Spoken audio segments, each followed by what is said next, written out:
memulai ya untuk menyampaikan materi saya. Generasi muda kita harus dididik ya, atau diarahkan untuk melihat masa depan itu dengan kacamata positif dan optimisme. Ini penting sekali secara psikologis ya, agar kita ringan menatap masa depan dan ada dukungan energi dari internal diri kita. Itu harus melihat dunia itu dengan kacamata positif dan optimis. Nah, hanya dengan itu kemudian potensi diri kita akan kita bisa kembangkan secara maksimal. Dan energi positif kita akan berkembang optimal juga. Nah, jangan sebaliknya ya. Kalau kita melihat dunia dengan negatif, khawatir, cemas, takut, terancam, wah itu energi negatif yang muncul. Dan kalau itu yang mendominasi mindset kita, maka kita tidak akan bisa berkontribusi apa-apa. Nah, tantangan generasi muda sekarang jauh lebih berat dibanding generasi saya. Karena apa? Sekarang kita memasuki dunia yang disebut dengan sosial media atau media sosial. Media sosial ini kan baru tumbuh 10 tahun terakhir. Dan wujudnya dalam bentuk Facebook, Twitter, Instagram, dan seterusnya. Yang adik-adik sekalian jauh lebih tahu ya secara teknis. Dan mayoritas ya, isinya itu hoax. Dan hoax sekarang ditopang oleh data-data, oleh argumen-argumen ilmiah, sehingga seolah-olah itu sebuah kebenaran.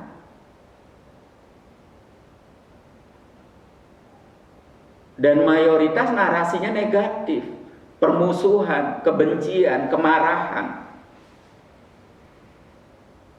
Nah, karena itu peran ICRP semakin besar.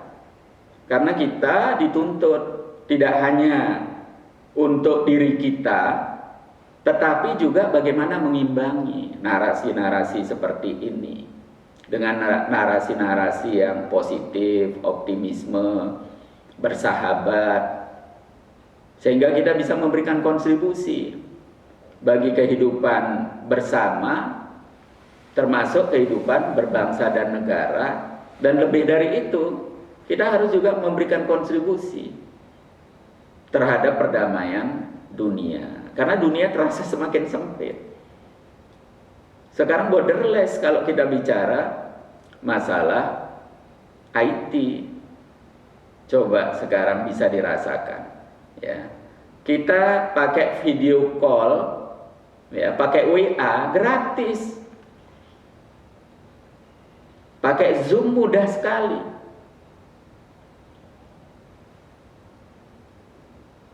Berita-berita yang ada di Spanyol dalam waktu yang bersamaan bisa masuk ke rumah-rumah kita di Indonesia, bahkan di desa-desa. Atau sebaliknya, berita-berita di Indonesia masuk ke Spanyol dalam waktu yang bersamaan. Apalagi sekarang ada Google Translator dan sebagainya. Perbedaan bahasa tidak lagi menjadi persoalan. Tulisan-tulisan dalam bahasa Spanyol di-scan, ya, langsung ditranslate, bisa difahami oleh semua bangsa di dunia. Dalam waktu yang cepat bisa menjadi bahasa Arab, bahasa Indonesia, ya, bahkan bisa menjadi bahasa Jawa. Saya tidak tahu Google Translator sudah ada nggak dalam bahasa Jawa. Tapi yang pasti dalam bahasa Indonesia sudah ada. Walaupun belum sempurna, tapi semakin lama semakin bagus. Nah, artinya kita harus menyadari ya, bahwa dunia kita sudah berubah dengan cepat dan ancaman juga semakin berat, semakin besar, semakin nyata. Nah, karena itu peran kita juga dituntut lebih besar lagi. Nah, tetapi Ya, jangan dilihat ini sebagai sebuah beban. Ya. Mindset kita harus kita ubah ini sebagai sebuah opportunity untuk memberikan kontribusi dari legasi yang kita terima dari leluhur kita, dari bapak kita, kakek kita, ya, termasuk para pendiri ICRP, ya, founding father kita. Kalau kita berbicara dalam konteks negara itu luar biasa. Ya. Kenapa saya katakan luar biasa? Indonesia itu sangat warna-warni. Founding fathers kita sudah meletakkan dasar berbangsa dan negara yang menempatkan perbedaan itu sebagai sebuah anugerah, sebagai sebuah kekayaan, sebagai sebuah kekuatan. Nah, tinggal bagaimana kita melanjutkan. Ada tantangan pasti. Kehidupan di dunia ini selalu dihadapkan pada tantangan-tantangan. Mereka yang bisa melewati tantangan inilah mereka yang bisa menjadi orang sukses. Banyak orang tidak bisa melewati tantangan. Atau sedikit orang yang bisa melewati rintangan. Semakin berat rintangan itu, ya, kalau kita bisa lalui, semakin tinggi level kita kalau kita lihat dengan ukuran sukses. Nah, sukses bisa dilihat sebagai sukses pribadi, tapi bisa juga sukses yang lebih besar, ya, sebagai sebuah alumni dari sekolah ICRP untuk memberikan kontribusi peradaban dan seterusnya. Adik-adik sekalian, Spanyol ini menarik sekali, ya. Menarik sekali, ya. Pertama, menariknya sekarang ini kan negeri ini mayoritas Katolik. Pasca yang lalu saya diundang oleh wali kota, namanya kota Valladolid. Kira-kira sekitar 200 km ya dari Madrid. Saya naik mobil, ya, karena infrastruktur sudah bagus, ya, semuanya jalan tol, itu ditempuh hanya sekitar 2 jam saja. Gitu. Nah, saya diterima oleh wali kota dan dia senang sekali karena ternyata dari begitu banyak duta besar yang diundang, yang hadir hanya 20. Gitu. Nah, dari 20 itu hanya 2 yang muslim. Saya dari Indonesia dan 1 dari Azerbaijan. Dan menariknya adalah karena ini Ramadan, hanya saya puasa. Jadi ketika diajak makan siang, saya minta izin Pak Wali Kota, saya sedang puasa, jadi saya tidak ikut makan siang. Wah, saya sangat surprise, ya, karena dengan menyatakan itu pada acara berikutnya, ketika ada parade-parade, saya harus duduk di balkon gitu, saya mendapatkan perhatian khusus. Ya. Nah, saya itu ditempatkan di tempat duduk di sebelah kardinal. Dan saya surprise karena kursi kardinal lebih tinggi dari wali kota dan dubes. Dan ada karpet merahnya. Menyaksikan parade Paskah yang sudah banyak kita tahu dan bisa dilihat, ya, di YouTube saya itu, ya, bagaimana prosesi itu, sehingga saya bisa berdialog dengan kardinal dengan leluasa. Dan menariknya lagi, ketika datang waktu buka puasa, saya dipersiapkan makanan khusus, ya. Nah, ini kan sangat menarik. Jadi wali kota memberikan perhatian khusus ke saya, kardinal juga memberikan perhatian khusus, dan di sini ternyata hampir setiap kota itu ada kardinal. Dan itu langsung ditunjuk dari Vatikan. Di sini saya baru tahu betapa besarnya pengaruh Vatikan atau Paus ya, dan seterusnya, dan betapa besarnya pengaruh agama Katolik. Nah, lepas dari itu, negeri ini itu sekitar 800 tahun di bawah pemerintahan Islam. Jadi kalau di dalam belajar sejarah Islam, saya sejak kecil itu sudah kenal namanya Tariq bin Ziyad ya. Jadi tahun 711 Masehi, Tariq bin Ziyad memimpin pasukan Islam dari Tanjir di Afrika Utara yang sekarang menjadi bagian dari Maroko, menyeberang ya, sekarang namanya selatnya Gibraltar. Gibraltar itu kan Jabal Tariq ya, karena orang Barat sulit menyebut Jabal Tariq, kemudian munculnya menjadi Gibraltar. Itu untuk mengabadikan nama Tariq bin Ziyad. Nah, sejak itu sampai Isabella dan Ferdinand mengambil kembali wilayah ini yang disebut Reconquista, itu tahun 1492. Jadi ada sekitar 800 tahun Islam berkuasa di wilayah ini yang dulu disebut Andalusia oleh orang Arab, sekarang masuk wilayah Spanyol dan Portugis. Orang Barat menyebut wilayah ini sebagai Iberia. Dan Islam meninggalkan jejak yang positif di sini.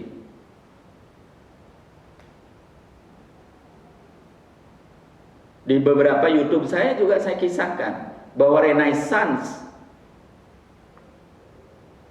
yang muncul ke permukaan di Barat dalam bentuk revolusi industri di Inggris atau revolusi sosial di Prancis pada sekitar abad 17, itu setelah belajar tokoh-tokoh Barat itu belajar dari umat Islam di Andalusia atau di Spanyol sini. Dan sampai sekarang jejaknya masih nampak baik dalam bangunan fisik maupun ilmu pengetahuan yang ditinggalkan, dan itu diakui. Karena itu orang Spanyol itu sangat respect terhadap orang Arab atau orang Islam. Dan mereka masih menceritakan ya, masa-masa keemasan di bawah kepemimpinan umat Islam. Mereka berpakaian yang sama, mereka memakan makanan yang sama, kemudian mereka juga menyanyikan, mendendangkan lagu yang sama, dan mengelola negara secara bersama-sama. Walaupun secara formal pemerintahan Islam, tapi sistem meritokrasi diterapkan. Sehingga orang Yahudi yang pintar itu bisa menjadi bendahara negara. Orang Nasrani atau Katolik yang berbakat, dia bisa menjadi pejabat selevel menteri. Dan itu biasa saja. Dan itu masih diceritakan sampai sekarang. Belum lagi kalau kita bercerita tentang sains, teknologi ya. Betapa orang Islam membawa matematika atau aljabar, ilmu arsitektur, yang sampai sekarang itu masih dikategorikan sebagai arsitektur Moors. Dan untuk banyak bangunan itu masih terus dikembangkan. Jadi kalau sekarang lihat Plaza de Toros, nah itu kan bahasa Spanyolnya. Plaza kita sudah adopsi ya, semacam lapangan tempat yang luas. De Toros itu sapi jantan gitu. Nah ini tempat matador ya, adu banteng ya, atau uji keberanian melawan sapi-sapi yang dipersiapkan menjadi sangat liar dan galak itu. Nah semua bangunan ini apakah di Madrid, Barcelona itu dibangun dengan arsitektur Moorish disebutnya. Dan ini didominasi oleh warna Islam atau Arab. Sehingga bagi orang Indonesia yang baru pertama kali keluar negeri mengira Plaza de Toros itu sebagai masjid. Atau istana-istana seperti di Timur Tengah. Ada menaranya, ya pintunya lengkungan-lengkungan, itu mirip lengkungan masjid kita. Artinya mereka masih bangga dengan itu. Makanan-makanan khususnya yang ada di sekitar, kalau dulu Andalusia itu mencakup Spanyol sekarang dan Portugis, sekarang nama provinsi di wilayah selatan, ya, di sepanjang pantai Mediterania ini. Nah, makanan, nyanyian, ya, lagu-lagu, ya, itu saling mempengaruhi, saling mewarnai. Saya senang tadi ada lagu-lagu yang diputar sebelum acara ini dimulai. Itu kalau lihat petikan gitarnya itu kan warna Arabnya sangat dominan. Dan gitar Spanyol, kita kan sering menyebut gitar Spanyol. Gitar Spanyol itu adalah gitar yang kita pakai sekarang itu. Dan itu sebetulnya modifikasi dari oud, ya, gitar Arab yang gendut itu, ya, karena senarnya banyak, kemudian susah dan berat. Orang Spanyol belakangan itu memodifikasi, jumlah senarnya dikurangi, dibuat lebih ringan sehingga lebih enak dibawa, dan wujudnya menjadi seperti sekarang. Nah, kalau saya baca literatur-literatur ya terkait dengan sejarah Islam di Spanyol ini, pada awal-awalnya tarian, ya, juga irama musik, ya, itu betul-betul didominasi oleh citra Timur Tengah yang musiknya sampai sekarang itu belum berubah, ya. Kecuali belakangan sudah ada orkestra modern di Timur Tengah yang saya kira sudah mengadopsi, ya, dari Barat. Nah, walaupun demikian, nah gini, ini saya ingin menutup supaya tepat waktu dan ada kesimpulan, ya. Walaupun demikian, ya, hubungan antara kelompok agama yang berbeda yang harmonis itu juga tidak terhindarkan, ya, dari kompetisi politik di antara faksi-faksi yang berebut kekuasaan di sini. Nah, ini yang saya kira penting untuk kita sadari, ya. Seringkali politik itu kemudian membawa label agama dan itu membuat rancu, seolah-olah terjadi perang agama.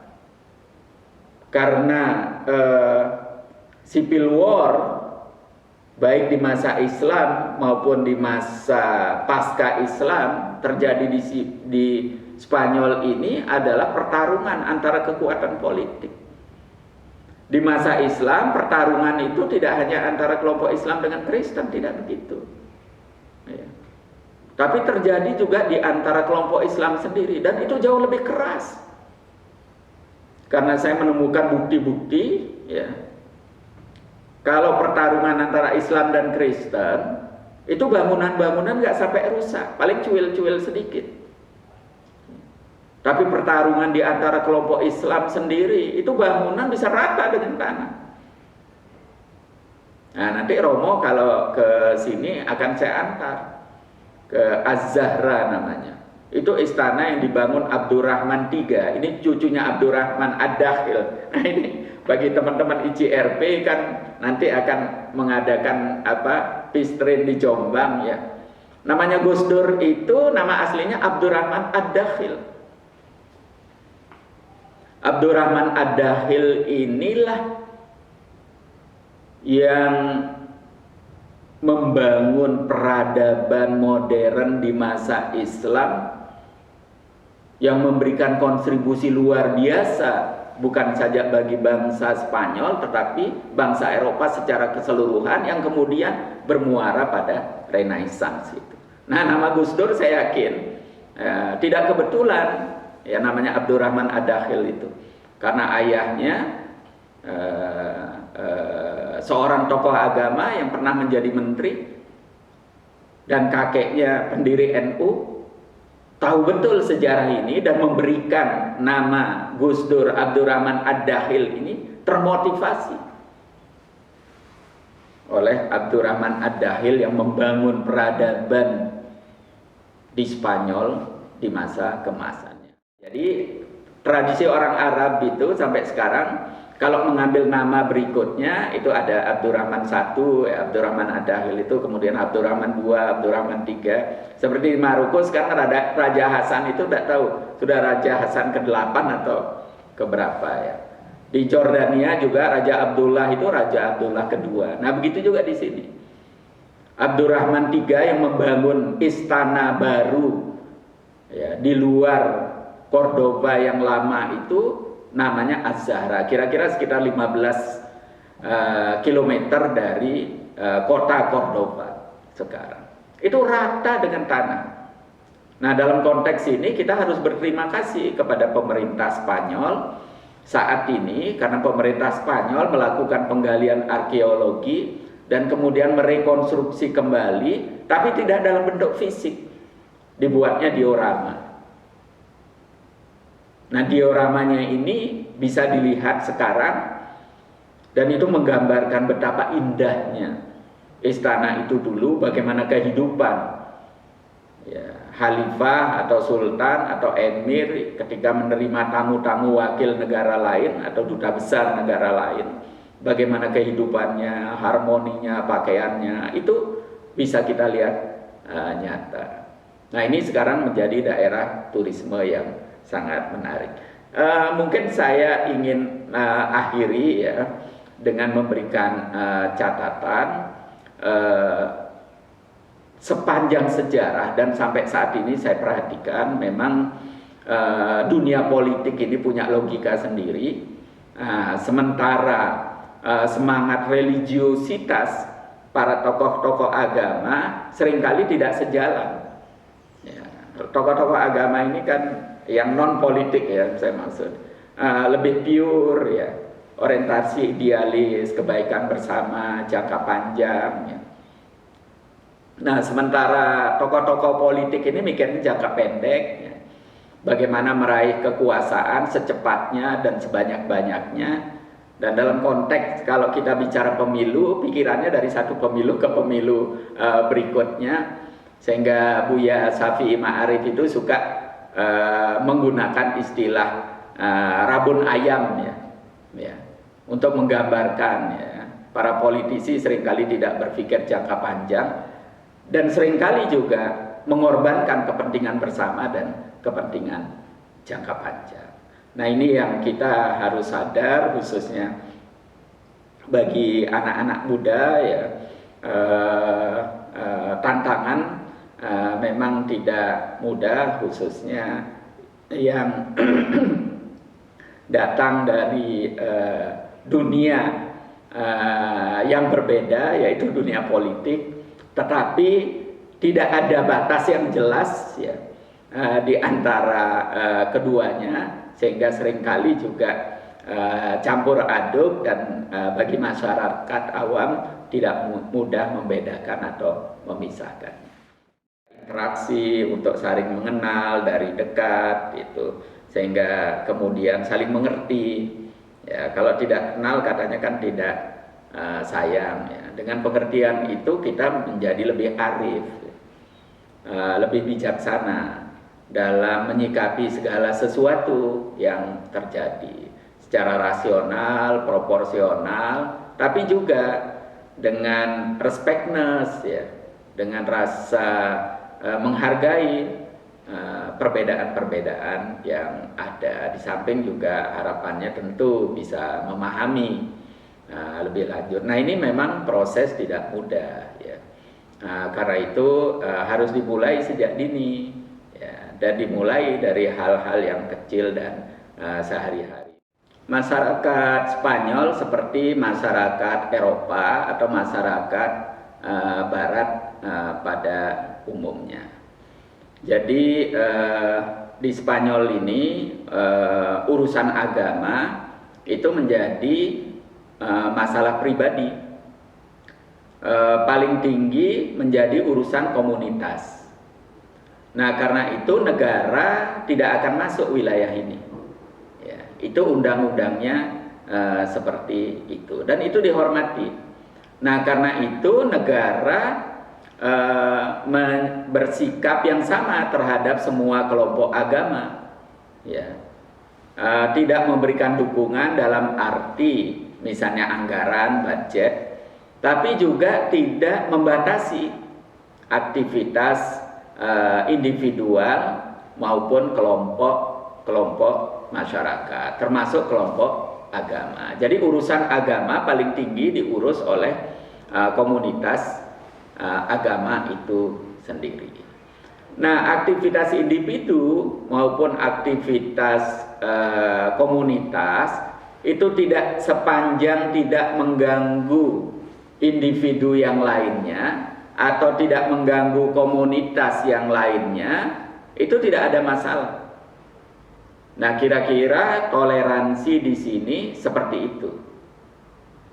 Nah, bagi kelompok-kelompok agama yang berbeda, yang punya inisiatif untuk berkomunikasi, kemudian membuat program bersama untuk kemanusiaan, apakah itu terhadap mereka yang kurang mampu dalam arti miskin, atau mereka-mereka yang korban perang misalnya pengungsi. Nah, itu bagian dari aktivitas bersama di antara kelompok-kelompok yang berbeda itu. Nah, termasuk juga ada kelompok-kelompok Muslim, Yahudi, dan Katolik di sini yang melakukan interaksi untuk saling memahami dalam bentuk berbagai dialog, umumnya diadakan di perguruan tinggi atau lembaga-lembaga yang disebut dengan NGO, itu juga tumbuh dan berkembang. Nah, suasana toleransi di Spanyol ini yang saya pelajari sejauh ini kira-kira seperti itu. Jadi kegiatan-kegiatan bersama itu tidak dalam bentuk kegiatan keagamaan, tapi kegiatan sosial. Nah, dalam bentuk kegiatan keagamaan, mereka saling menghormati dengan cara tidak saling mengganggu. Kira-kira suasana. Tapi dalam waktu yang bersamaan, bagi mereka yang ingin tahu, itu juga dibuka lebar-lebar untuk saling mengunjungi tempat ibadah, untuk saling bertanya tentang apa yang tidak diketahui dari sumber yang aslinya. Jadi orang Spanyol ini sangat rasional seperti masyarakat Barat lainnya. Jadi kalau mereka ingin tahu tentang Islam, mereka datang ke Islamic Center, ya, datang ke masjid untuk bertanya. Dan masjid-masjid di sini juga menyediakan fasilitas perpustakaan atau ada semacam showroom, ya, untuk menjelaskan Islam itu apa untuk mereka yang non-Muslim yang ingin tahu. Itu yang terkait dengan toleransi. Nah, saya kira itu juga menjawab sebagian, ya, bentuk kegiatannya apa, ya. Nah, kemudian juga konflik agama. Nah, di sini tidak terdengar, ya. Paling tidak di era modern ini tidak terdengar adanya konflik agama. Karena aturan sangat ketat, ya. Misalnya di sosmed, ya, kalau ada ujaran kebencian, ya, ada narasi-narasi yang menyerang kelompok lain, itu ketat sekali aturannya di sini, ya. Itu pertama tidak akan bisa muncul, setidaknya tidak akan bisa muncul lama di sosmed apapun, ya. Dan yang kedua, kalau menimbulkan komplain kelompok lain, itu urusannya ke pengadilan, ya, dan bisa panjang, ya. Nah, di sisi lain, masyarakat di sini disiplin. Yang paling sederhana itu, ya, kalau misalnya ada lampu merah, mobil itu tidak akan coba-coba melewati. Ya. Nah, begitu juga kalau tempat penyeberangan orang, itu tidak akan ada mobil berani untuk menyenggol. Kalau tempat pejalan kaki, tidak ada motor yang akan masuk gitu ya. Nah, karena ini akan mendapatkan sanksi sosial ya. Masyarakat akan mencibir, akan malu sendiri ya. Kalau ada orang antre, nggak akan ada yang menyerobot. Walaupun dia menteri, walaupun duta besar, dia harus ikut antri. Kecuali kalau ada VVIP gitu ya, itu memang acara-acara tertentu diatur ya. Jalur VVIP ada jalur tersendiri, jalur umum. Nah, kira-kira masyarakatnya sudah seperti itu. Nah, di sisi lain juga masyarakat di sini, nah ini saya ingin melihat kelebihan dan kekurangannya sekaligus kita saling belajar. Orang menyebut di masyarakat di Barat itu kan sangat individualis. Ya.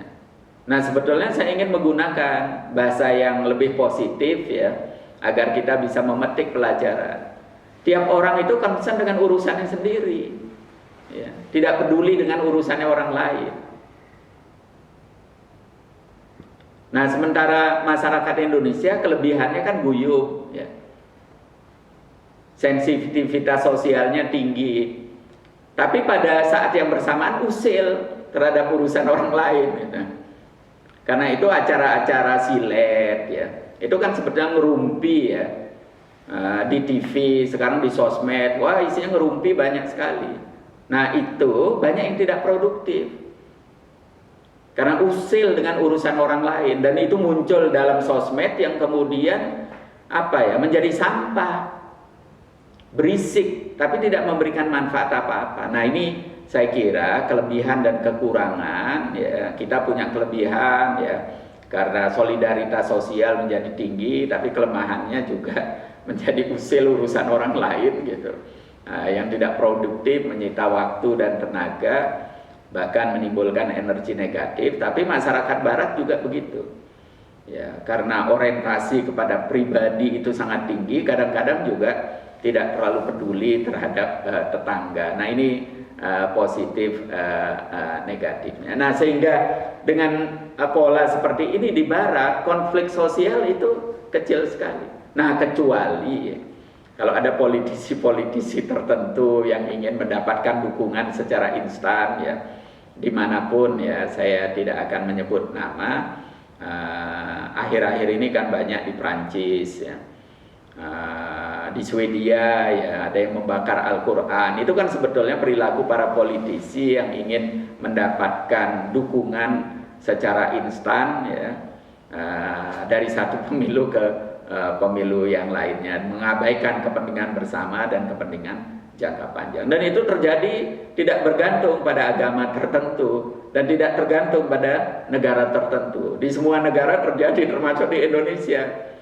Banyak sekali politisi yang menggunakan narasi agama untuk mendapatkan dukungan instan, khususnya menjelang pemilu gitu ya, atau pilkada. Nah, ini yang kita harus belajar banyak dan hati-hati.